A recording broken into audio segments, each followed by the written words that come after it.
नमस्कार दोस्तों, स्वागत है आपका मेरे YouTube चैनल SPCS ऑफिशियल में। और आज हम संख्या पद्धति में अपरिमेय संख्याओं का संख्या रेखा पर निरूपण करना सिखाएंगे और इसको देखेंगे कैसे अपरिमेय संख्या को हम संख्या रेखा पर निरूपित कर सकते हैं, कैसे प्रदर्शित कर सकते हैं।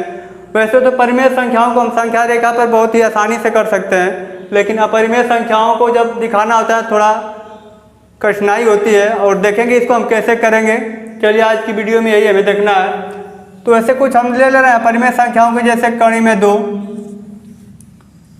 जैसे √3 और 5 को लेकर चल रहे हैं। तो देखिए सबसे पहले हम √2 को लेकर चलेंगे।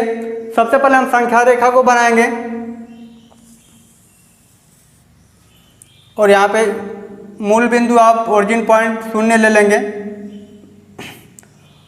और इधर हम चलेंगे 1 पॉइंट चलते हैं, 1 पॉइंट ले लेंगे यहाँ तक और ऊपर भी उसी तरह चलेंगे।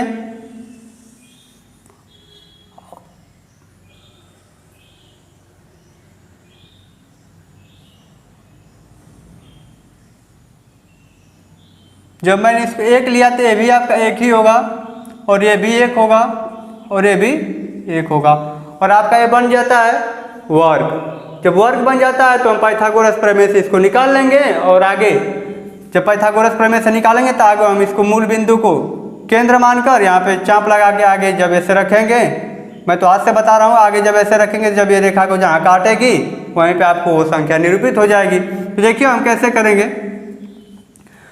तो हमारा मान लेते हैं बिंदु या ए हो गया, यह बी बिंदु हो गया और यह बिंदु सी हो गया। इसको हम मिला देंगे, ए से बिंदु सी को मिला लेंगे और मिलाने के बाद जब यह दूरी 1 है और यह भी दूरी 1 है तो यह दूरी हम कैसे मालूम करेंगे। तो ये पाइथागोरस एक गणितज्ञ थे, उनके हिसाब से है कि इन दोनों जो ये दोनों भुजाएं हैं इनका बना वर्ग और इसका ये जो शेष भुजाएं इनके अलग अलग वर्गों का योग इस भुजा के वर्गों के योग के क्या होता है, बराबर होता है। देखिए तो कर्ण पर बना वर्ग, तो यही आपकी हो जाएगी भुजा AC पर बना वर्ग शेष दो भुजा कौन बची, AB और BC। शेष दो भुजाओं के वर्गों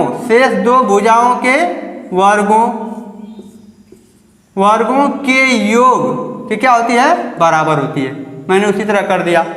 तो AC का वर्ग इक्वल्स टू AB का वर्ग प्लस BC का वर्ग। तो देखिए अब उठा के मान रखिए, AC का मान A और C का मान तो हमें मालूम नहीं है, AC का मान उसी तरह उठा के रख लेंगे, AC लिख देंगे, AC का वर्ग इक्वल्स टू AB का मान 1 का वर्ग प्लस BC का मान 1 का वर्ग। आगे हल करेंगे, AC का वर्ग 1 हो जाएगा, इसका भी 1 हो जाएगा, तो AC का वर्ग इक्वल्स टू आ जाएगा आपका 2। जब AC हम निकालेंगे, AC हमें निकालना है, AC का वर्ग नहीं निकालना है, AC निकालना है। तो जब AC निकालेंगे तो AC इक्वल्स टू आ जाएगा √2। तो ये वाली भुजा हमारी क्या आ जाएगी, √2 आ गई। तो इसको हमें किस पे दिखाना है, संख्या रेखा पे निरूपित करना है, इस पे निरूपित करना है, ये नहीं कि इधर करना है, इधर करना है, इस पे निरूपित करना है। तो हम यहाँ पे प्रकार लेंगे और इसका केंद्र बिंदु यहाँ पे ओरिजिन पॉइंट पे लेके और चाप लगाएंगे और इस तरह क्या करेंगे, काटेंगे और जहाँ तक आगे जब ये यहाँ काटेगी, मान लीजिए यहाँ पे काट दी तो यहीं पे आपका हो जाएगा कणी में 2। यही √2 यहीं पे क्या हो जाएगा, आपका संख्या रेखा पे निरूपित हो जाएगा। और आगे इसी तरह चलेंगे, √3 को भी लेकर चलेंगे, √5 को भी लेकर चलेंगे, तो उसी तरह इसको भी हम कर लेंगे। देखिए √3 को कैसे चलेंगे। चलिए जब √3 को हम लेकर चलेंगे तो उसी तरह पहले संख्या रेखा हम बनाएंगे, फिर ओरिजिन पॉइंट 0 को रखेंगे यहाँ पे, फिर यहाँ पे चलेंगे हम 1 पॉइंट चल लेंगे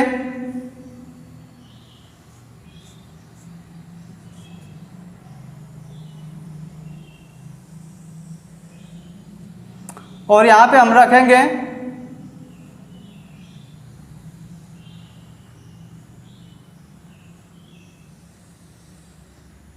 यहाँ पे लेंगे हम √2 लेंगे और देखिए कैसे अब ये होगा। फिर इसके लिए भी यहाँ पे लेंगे ए बी सी, फिर वही यहाँ से यहाँ तक इसको मिला देंगे। फिर मिलाने के बाद फिर वही काम करेंगे, जिस तरह √2 का किए हैं उसी तरह √3 का भी करेंगे। देखिए वही वाला नियम लगाएंगे, AC का वर्ग इक्वल्स टू AB का वर्ग प्लस BC का वर्ग। AC का वर्ग इक्वल्स टू AB का वर्ग प्लस BC का वर्ग। देखिए तो AC का मान है ना, AC का हमें निकालना खुद है, तो AC का वर्ग इक्वल्स टू AB का मान रखेंगे एक का वर्ग प्लस, और BC का मान जब देखेंगे तो BC का मान हमारा क्या है, यहाँ पे चेंज है, √2 रख देंगे, √2 का वर्ग। अब देखिए इसको हल करिए,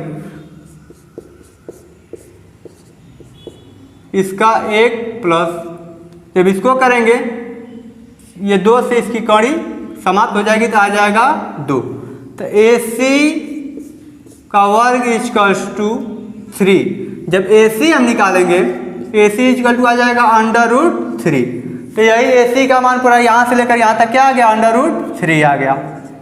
अब इसी को हम संख्या रेखा पर निरूपित करेंगे। इस लाइन को थोड़ा बढ़ा लीजिए आगे, फिर वही प्रकार लेंगे, यहाँ पे ओरिजिन पॉइंट को केंद्र मानेंगे, फिर उसके बाद इस तरह प्रकार लेके खींच लेंगे, और जहाँ पे काटेगी मान लीजिए यहाँ पे काट रही है तो यहाँ पे √3 क्या हो जाएगा, आपका संख्या रेखा पे निरूपित हो जाएगा। इसी तरह कर लेंगे। चलिए हम आगे √5 को प्रदर्शित करेंगे। तो देखिए तो √5 को भी प्रदर्शित करना है तो वही काम, सबसे पहले हम एक बिंदु चलेंगे, 1 तक चलेंगे, और फिर उसके बाद ख्याल है आपको, जब हमें √5 को लेना है तो उससे √5 से कम यहाँ पे रखेंगे √4। यदि यहाँ पे हमें √16 चलना होता तो √15 रखते, यहाँ पे 1 रखते, इसी तरह आगे कर लेते। तो चलिए आगे देखते हैं। तो इस पर वही वाला सूत्र जो कर्ण जो इस पे आधारित है, लंब पर बना वर्ग से 2 भुजाओं के वर्गों के योग के बराबर है, उसी पे इस पे भी रखा देंगे। देखिए AC पर बना वर्ग से 2 भुजाओं, AB का वर्ग प्लस इसका हो जाएगा √4 का वर्ग। आगे हल करिए, AC का वर्ग इक्वल्स टू 1 प्लस ये हो जाएगा, इससे कट जाएगी कड़ी, आ जाएगा 4। AC का वर्ग इक्वल्स टू 5, हमें AC का वर्ग नहीं बल्कि AC निकालना है, तो AC बराबर √5। और उसी तरह फिर यहाँ पे केंद्र यहाँ पे लगाएंगे, केंद्र बिंदु मान के फिर चाप खींचेंगे, आगे जहाँ काटेगा वहीं पे आ जाएगा आपका √5। तो मान लेते हैं √5 यहाँ पे प्रदर्शित हो जाएगा। तो इसी तरह आगे प्रदर्शित करना, आगे भी इसी तरह कई सवाल हैं। तो बस इतना ही आज की वीडियो में, और इसी पर आधारित और भी बहुत ऐसे सवाल होंगे परिमेय संख्या को संख्या रेखा पर प्रदर्शित करना, तो इसी तरह करना होगा आपको। तो चलिए दोस्तों, आज का वीडियो यहीं पर समाप्त होता है, और इस चैनल को लाइक शेयर एवं सब्सक्राइब करना ना भूलें, और अपने दोस्तों तक शेयर करें। और हाँ, जिन बच्चों को भी यदि यह सवाल ना समझ में आया हो वो कमेंट करके ज़रूर पूछें, उसका जवाब तुरंत दिया जाएगा। जय हिंद दोस्तों।